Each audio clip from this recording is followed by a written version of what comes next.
the inbound secret. My name is Bryce, and I'm your host for The Inbound Secret, where we're talking with top performers and health experts and sales badasses alike about their strategies to optimize their well-being and performance. Once again, this is The Inbound Secret, and let's get rocking and rolling. This is the inbound. This is the inbound. This is the inbound. The inbound. This is the inbound secret.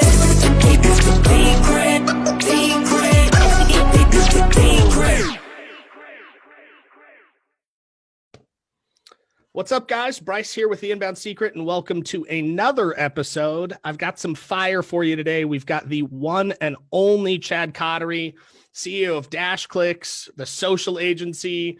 You've been a speaker on stage. I think I first met you in Dallas. You're doing big things. I think you even did you were a guest speaker on Ross Christofoli's Carrot Con, right? Yep. Right on. Well, thanks for having me. Without further ado, man, give yourself a warm introduction and tell the people about you. Yeah, sure. So my name's Chad Kodary. I've been in the digital marketing game since 2009. Started off our retail agency, social agency, ramped that up pretty quick. And then in about 2016, we started building a software platform now known as Dashclicks. We launched it in 2018. So it was about a 2-year build out. And now we have over 25,000 agencies that we service all across the world. Dashclicks is in every single country.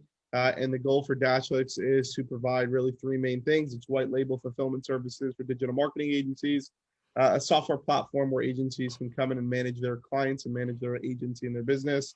And then obviously educating agencies on how to basically scale their agencies without hitting roadblocks and walls. So that's kind of where we're at right now. And we're excited to see where the future takes us. Right on. I know you and me have hopped on the phone a few times and kind of brainstormed and mastermind on what improvements DC could use or how you could make a bigger impact, how we could help each other. And it's always been a good conversation, man. We've only known each other for a short period of time, but you're a good friend of mine. I see you making moves and helping people. So I'm glad you're here. Thank you for taking the time out to be here. So before we kind of get into the meat of today, I do have to ask, I see there's a bunch of like whiteboard stuff going on in your background, man. Is that new secret sauce coming out? Is that what that is? That is new secret sauce, and you heard it here first. Yeah, we've been silent for the last 8 months, and there's a good reason for that. But we got something that's fun that's coming out real soon that everybody would love in the agency world. We're just kind of hanging tight and getting ready for something amazing. So 2021 is going to be a big one. 2021 is going to be a big one. That is correct. I like it. So you just did a fantastic intro here. 25,000 agencies is massive in 2 years. You've got the social agency still rocking and rolling that you built from 2009, just over a decade. There's a lot of people that are listening to this, watching this. Maybe they'll stumble across it organically. Maybe it'll be sent to them, however they want to consume. They're going to hear that number and they're just going to be terrified. They're going to be like, there's no way I can ever get there. It's just not an attainable goal. But you're living proof that it is. So let's kind of backpedal a little bit. And if you'd be so kind, just tell the people, like, from 2009, what were you doing before? Yeah. What got you to 2009? And then how'd you go from 2009 just opening a retail agency to all of a sudden being this powerhouse it's got 25,000 agencies that you support? Yeah, I can kind of give you a little, the story's kind of fun. So pre-2009, pre-agency, I started my agency when I was like 21 years old. So really what I was doing before that was kind of fresh out of school. Went to college. College just wasn't a good fit for me. I'm more of a hands-on person. I got to kind of be in it to win it. So that didn't work out for me. They put me in all the prerequisite courses, so I felt like I was an idiot rolling through college. So for me, college just wasn't a thing. I did my time. I think I did 2.5 years in college and then kind of set out from there. And during that time, I was working at restaurants as a grill man, making sandwiches, all the way from going out of town and working at beach stores in Old Orchard Beach, Maine. working at clothing stores. Like I'm talking about like young age. And then it's funny because one of the stores that I worked at when I was all the way from, I used to go for the summer between 18 and 21 years old. Every summer, I used to go to this beach store in Maine. And I would basically have a little booth that I worked at. It was a family friend that owned a couple stores there. And they had me basically out there. And it was a little booth doing these henna tattoos. Have you ever heard of them? Right. Mhm. So basically temporary tattoos. Right. And, people that come, beach stores, it's the summer, they want to get these temporary tattoos. And I was always this creative person drawing. I always like graphics and stuff like that. Right. So I was there doing that, then basically decided to do that here. I'm in South Florida. So I opened up a store very similar to that in South Florida in Miami Beach, in South Beach, as most would know. Did that for a little bit. And what I realized was probably about a month and a half to 2 months doing that, my whole focus shifted from doing these temporary tattoos and drawing on people to figuring out ways where I can get people in to actually get the tattoos and make the sale, right? So I was doing all of the creatives on the front end, right? Creating business cards, flyers, creating all these different marketing assets, a Facebook business page, or you would say like all of these different things to try to find a way to actually bring people into the store and buy products. What I realized was during that time is I liked actually doing that better than I liked doing these temporary tattoos. So I ended up opening up my first company. I switched the name of my company, which was Temporary Creations.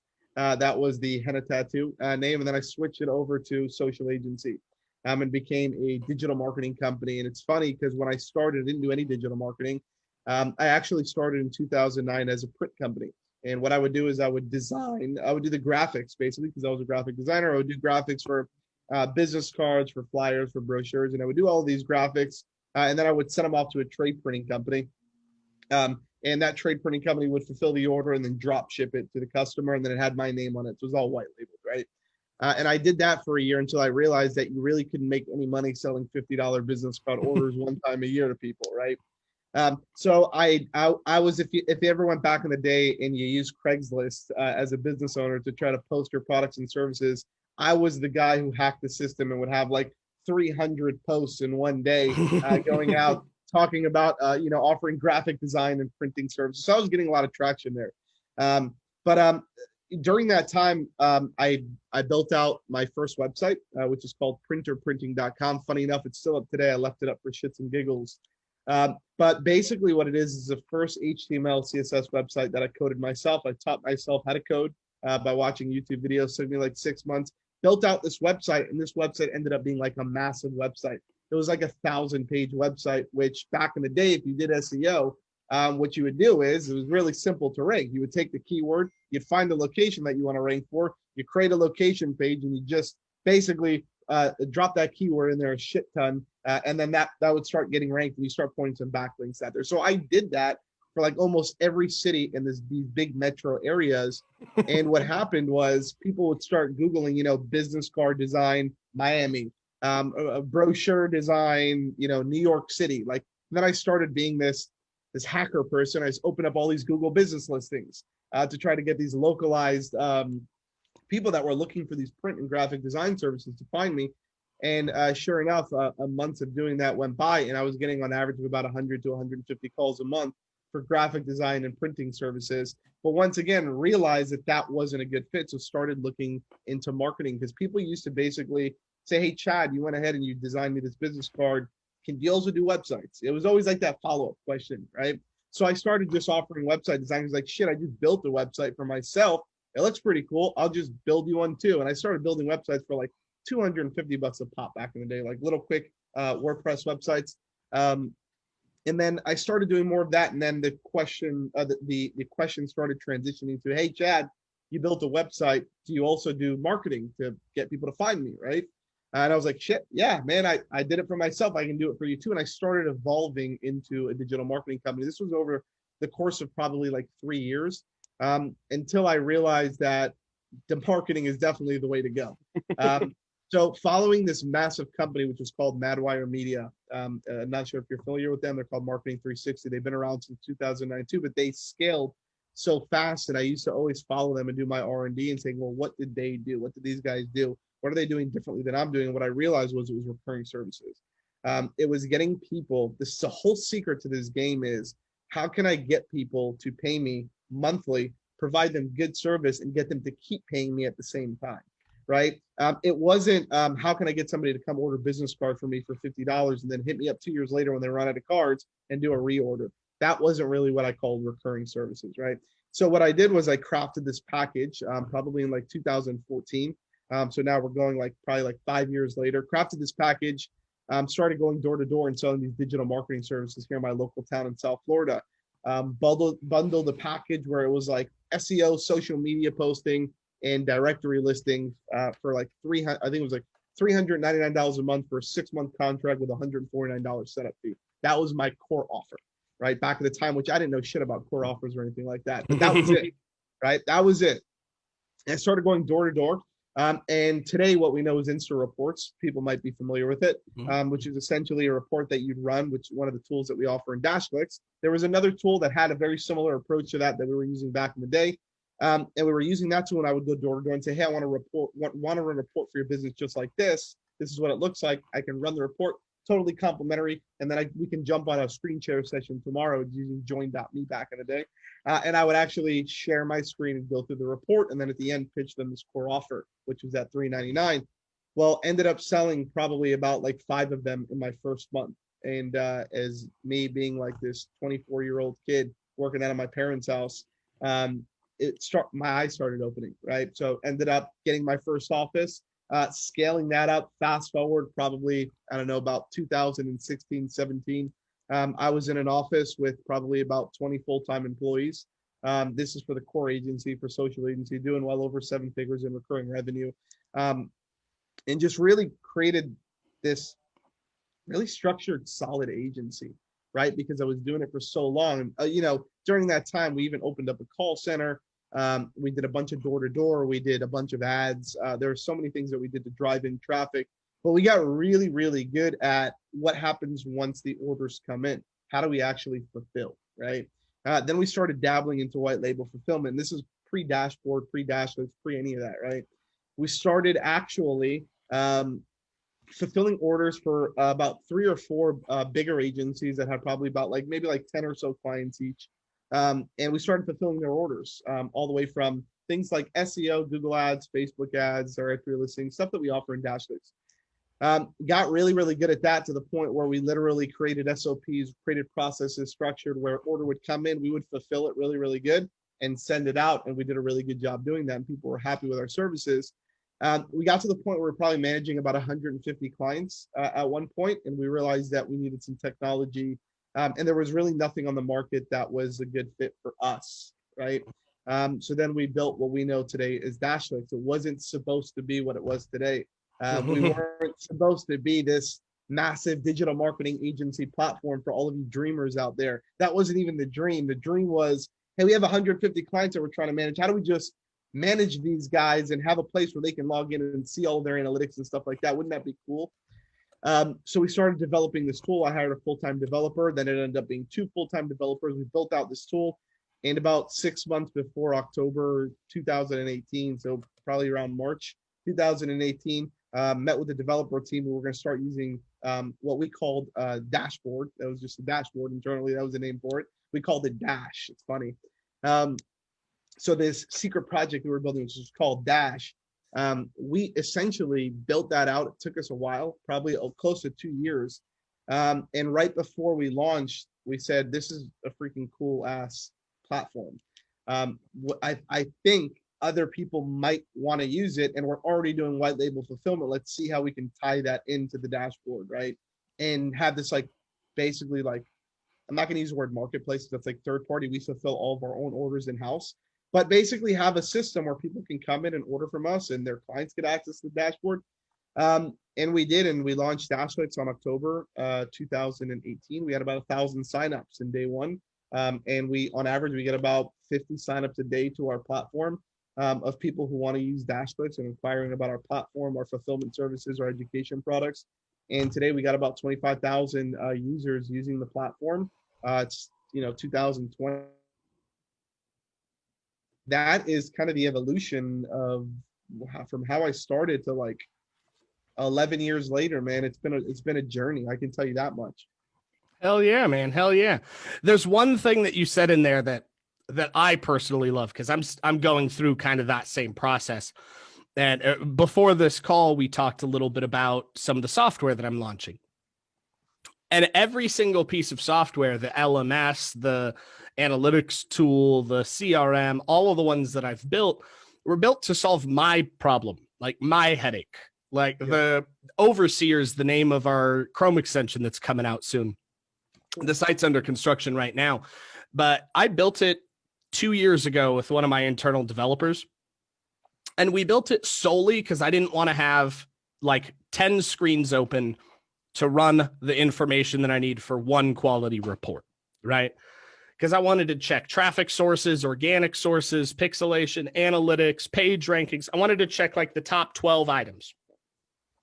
And there wasn't a particularly great tool out there that would let me do it instantly without having to log in, run a report, download a report. There just wasn't one that I could just click, done. Yep. So I made one and I've been using it, the fucking rockstar app. And then somewhere along, like, it was like right when COVID started, right?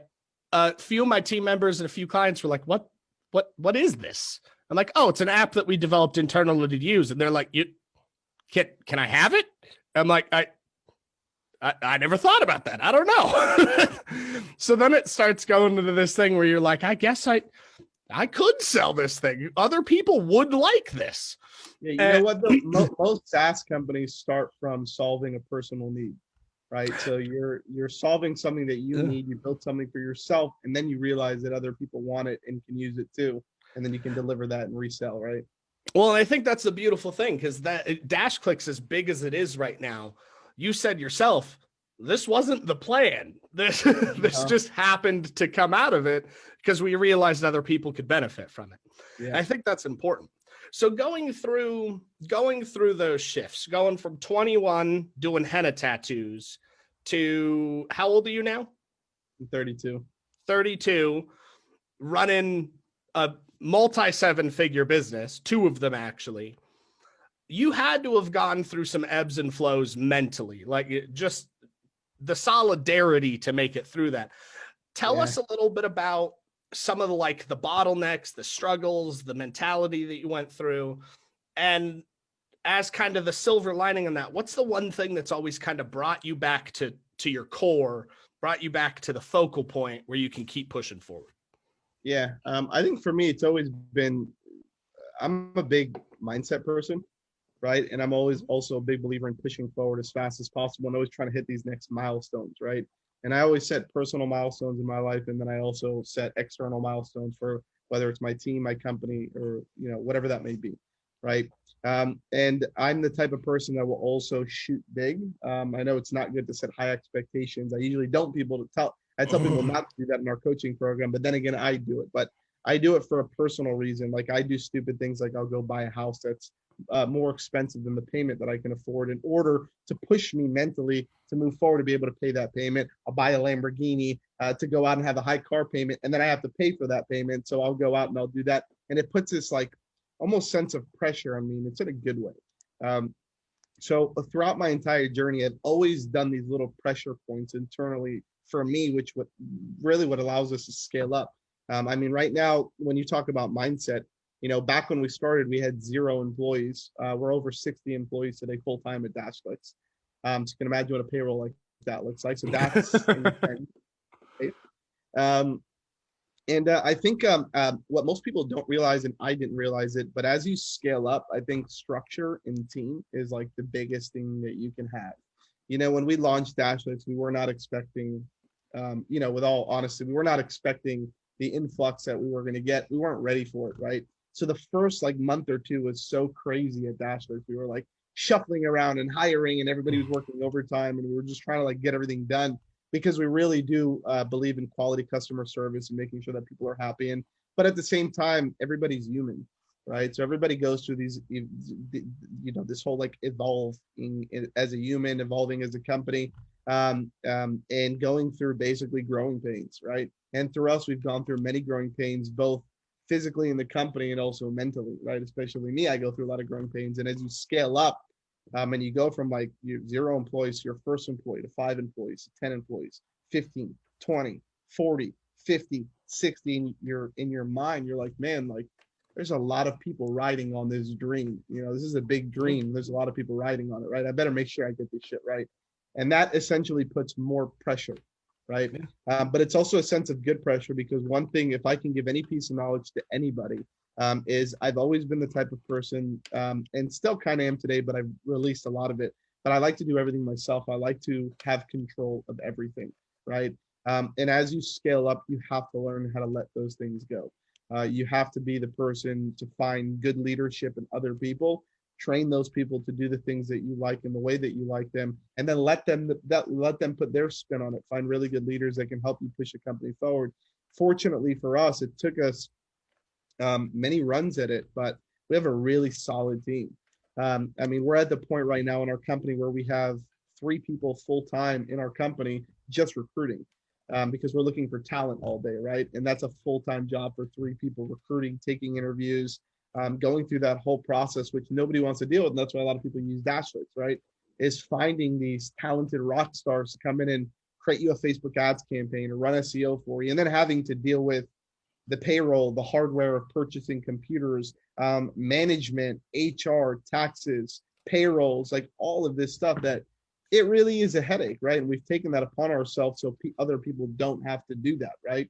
And I think we've got the system so like perfected right now that we're just at scale, right? We're at the point where we're adding and our team is growing. But I think it's team building, culture, and leadership, I think, are like the 3 biggest things. And you only realize that as you scale up. Like once, you know, I'm not even talking about a revenue number. I'm talking about once your team size grows and the company grows, and revenue obviously is right at the tail with that. Yeah, one of the things, and tell me your spin on this. One of the things that I noticed as a bottleneck, and it's actually something one of my partners has helped me with since. I actually flew a guy up to take care of it, Trey. SOPs were a nightmare for me. Like, because I'm very much like you, where like I'm slightly a control freak when it comes to my baby and my clients and my family, and I want to make sure things are done. And it took me a long time to be able to relinquish control. Yeah. And thankfully, I've been able to do it, and it actually helped us get through COVID. I'm proud to be able to say, and honored to be able to say, that I didn't have to fire. I actually got to hire people during this pandemic. So all the people that rely on us, whether here as the US team or the overseas team, both of them, nobody had to worry about their job or their income or any of that, which I'm really honored to be able to do. But what that ended up causing for me internally, because I'm slightly a control freak, is everything was here. So I knew how to do everything, and I'd have to spend hours telling people, training people, manually doing things.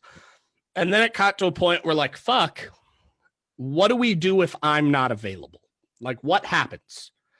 And it was one of those realizations, like, if I'm not available, all of them are in jeopardy, because they're all riding on the same dream, right? Yep. So we spent a week and knocked out every SOP that we possibly could think of that we needed here, took it all out of here and put it on paper, put it in a drive, gave everybody access to it. And now it's created another problem for us where we have to rebuild all of our ecosystems to match the SOPs so that there's no question or curiosity when somebody sees it, it's not identical, right? And so we're in that process. But thankfully, because of that, now I know that I did get sick. I was down for 2 weeks with COVID, and I've got bronchitis now from COVID, but I was able to still work through it. Not at full capacity like I wanted to, but I was able to still work through it. And the team was able to pick up and just keep everything rocking and rolling. What do you find that getting through that process, getting your SOPs done, did it help your culture in your company, or was it something that was kind of just like already there for you guys? We had really good SOPs coming into Dashclicks because we were doing it for so long, right? Mm-hmm. The cool part about Dashclicks is essentially we were just reselling what we were already doing for years. So It wasn't really anything that was like new to us. We weren't trying to figure out how to do SEO or how to run Facebook. We were doing it for, 8 years, 9 years before we launched, right?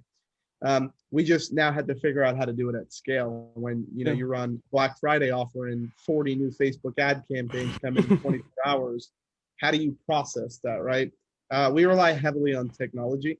So there's only so much an SOP will get you. And what we've decided to do and what we've been doing throughout the journey, and most people don't realize it, but there's a whole engine to Dashclicks. And when you pop open the hood and you look at the backside of it, it's not what people see on the front side, right? So when an order comes in, how does that order actually get processed?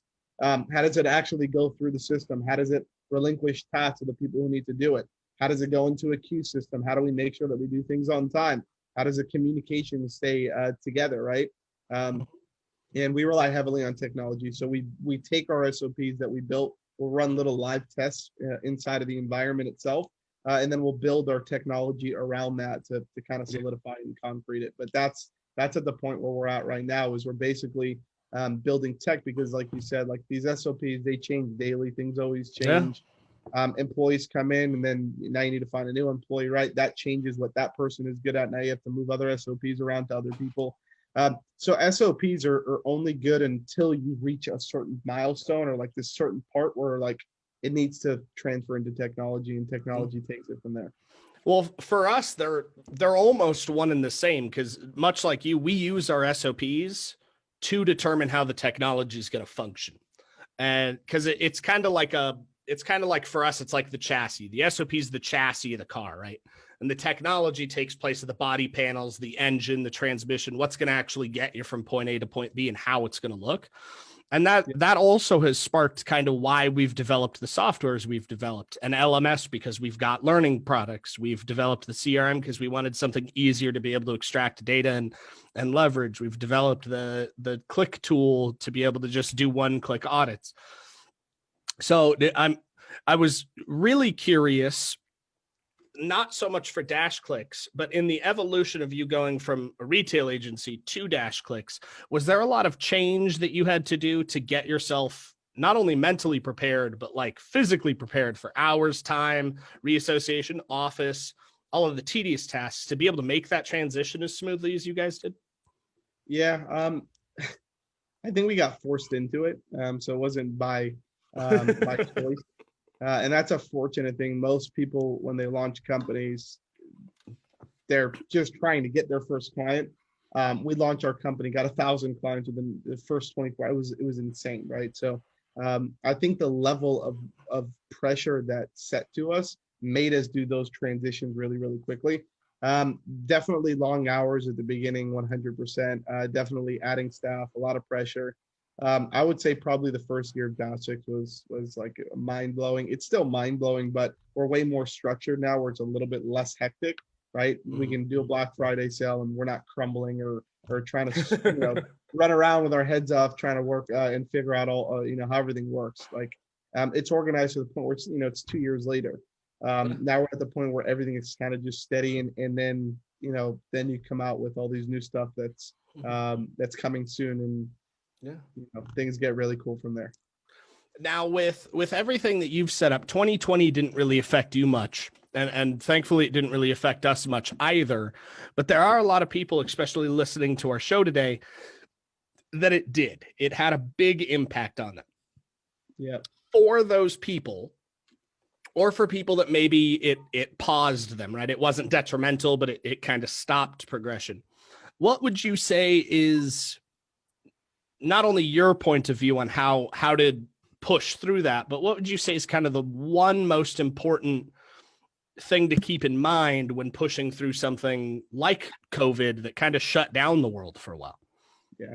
I think for the digital marketing industry, if I don't know how many different types of segments of people are watching this, but if it's a lot of like marketing people, agencies, digital marketing people watching this, there's no excuse.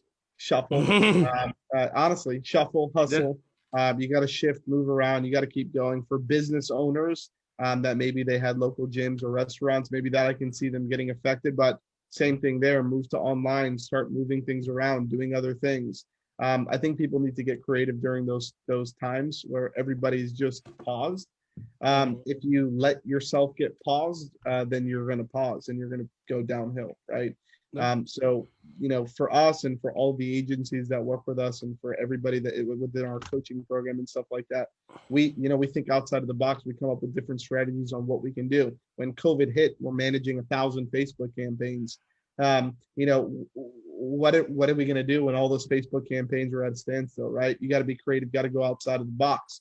Tell gym owners to start doing online courses, running traffic to online courses of doing, memberships online, things like that. Just getting really creative with the campaigns and keeping these businesses afloat. Because at the end of the day, we serve small to medium-sized businesses. That's our target demographic.